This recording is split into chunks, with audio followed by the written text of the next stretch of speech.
this is Jelly and I will be your teacher for today. And this is 21st Century Literature.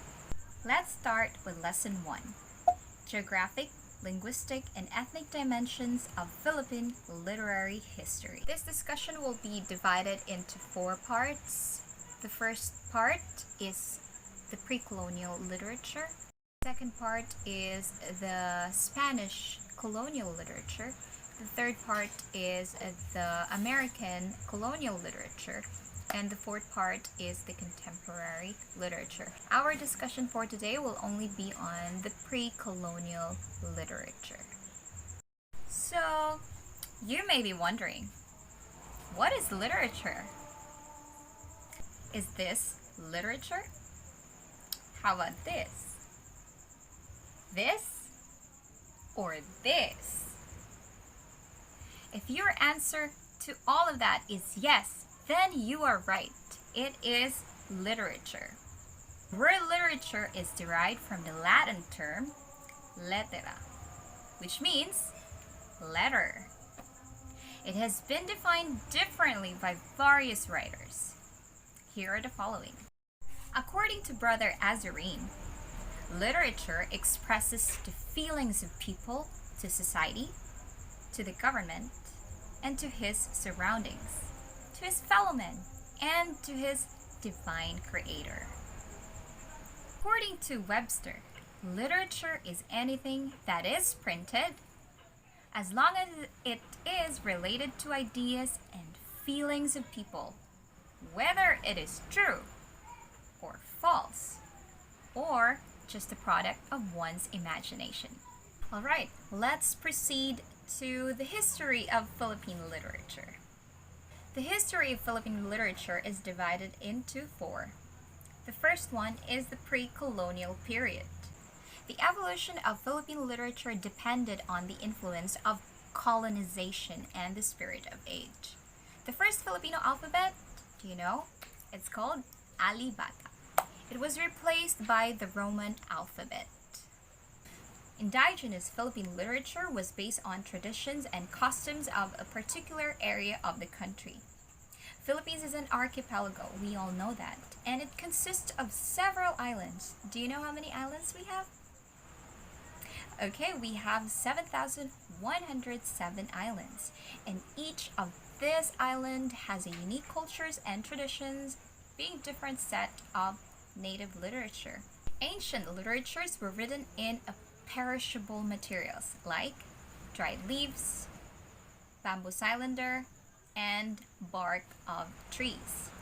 Literatures were handed down to us orally. In the pre-colonial period, we have 2 types of literature. We have written and oral literature. Under the written literature, we have riddles or Bugtong. We have epigrams or Salawikain. We have poems or Tanaga. Bugtong is a question or statement that is typically presented as a game. Try to guess the following riddles. Hindi hari, hindi pari, nagdadamit ng sari-sari. What's the correct answer? Answer is clothesline or sampayan. Buhok ni Adan, hindi mabilang. The correct answer is ulan or rain. Aka ko sa Maynila, hanggang dito dinig ang unga. The correct answer is kulog or thunder.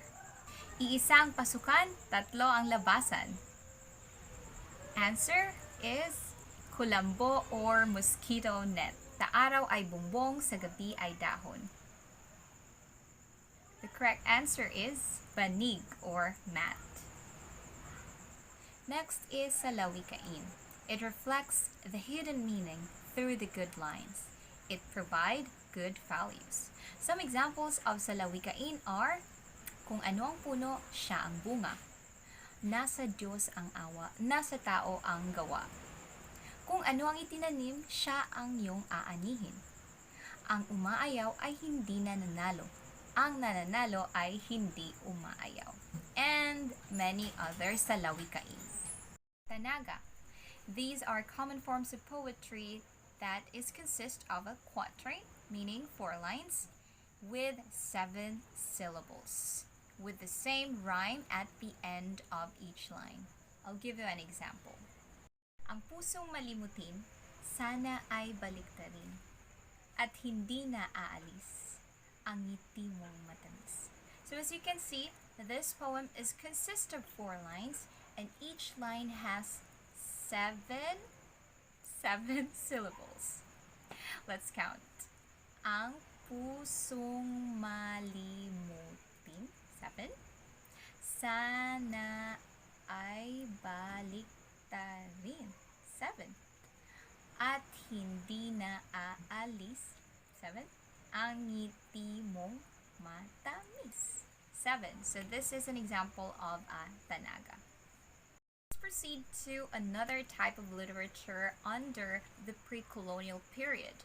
We have oral literature. Example of an oral literature is a chant. What is a chant? Chant is used in witchcraft and enchantment. An example of a chant is ambahan. It is a traditional poetry of Hanunuo Manyans of Oriental Mindoro. This teaches lesson about life. It is recited by parents to educate their children, by the youth expressing their love, by the old to impart experiences, or by the community in tribal ceremony. Another example of oral literature is Balagtasan. This is a Filipino form of debate done in verse. The term is derived from the surname of Francisco Balagtas, the author of Filipino epic Florante and Laura. Okay, that ends our discussion with the pre-colonial type of literature. Now, as a summary, today we discuss what is a literature, and also we talk about literatures that existed during the pre-colonial period. Do you have any questions? None? That's good. Then you know it's time for a quiz. Please get one whole sheet of paper. Well, maybe just any paper, as long as you can write your answer on it. And let's have a quiz and see if you have really understand our topic for today. Okay, are you ready for the quiz? Okay, let's start. Write the letter of the correct answer on your paper. Let's start. Number 1.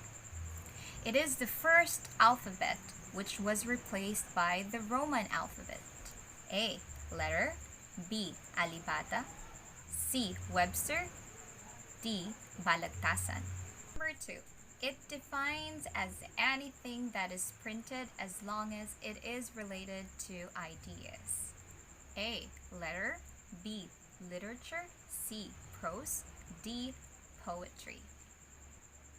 It is used in witchcraft or enchantment.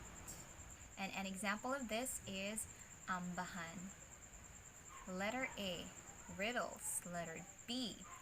Epigrams. Letter C. Chant. Letter D. Balagtasan. Hayanasi kaka bubuka bukaka is an example of blank. A. Bugtong. B. Epigrams. C. Salawikain. And D. Poems.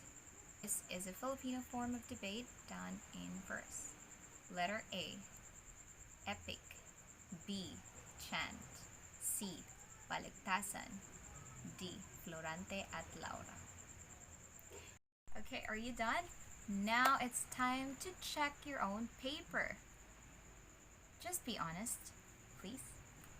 So, okay, here are the answers to our quiz. Out of 5, how many did you get? Is it 3? Well, the passing score is 3. So if you got 3 out of 5, that means you have understood well our discussion. But if you got lower than 3, that means, well, you can replay the video until you can fully understand and do some research on your own. Remember, you are accountable to your own learning. So that's it for today's lesson. It was really nice having you all. Once again, this has been your teacher Jelly, and see you again next time.